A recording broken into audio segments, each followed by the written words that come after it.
Okay, we're off. Hello, David. Aye. What message have you got for the journalists who work at the BBC? Well, journalists who work for the BBC, and I was one. The message is think for yourself, and don't take the norms in society. And this is what I would say to any journalist: don't take the norms in society as the point of reference for how you see the world and how you report the world, because that's what happens. I saw it in journalism myself. People say, so you're saying that all journalists are involved in, they're all manipulating. No.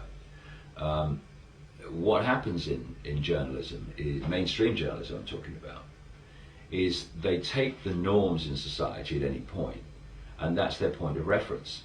So anyone that is saying or doing things outside of those norms is in my case, ridiculed because they're outside the norm.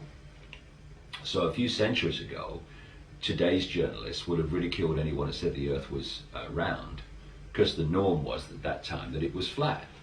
And so it's important for journalists to open their minds to see that the norms are not necessarily everything there is to know. But then you've got the next level with the BBC and mainstream journalism in general, in which there are limits to what you're allowed to put out. If you reported someone like me this guy takes the points and and all this stuff, then that's fine. You can report me on that level.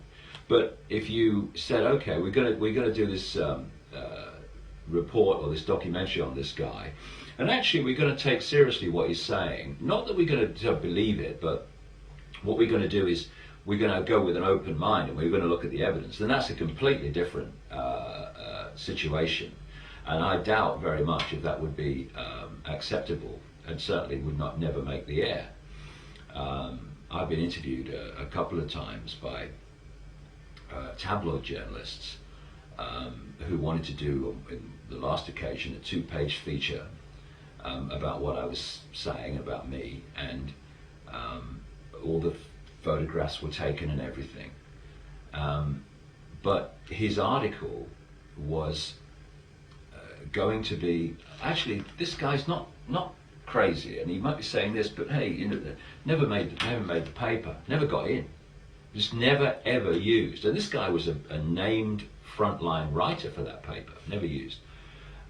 So there are two things running together in journalism.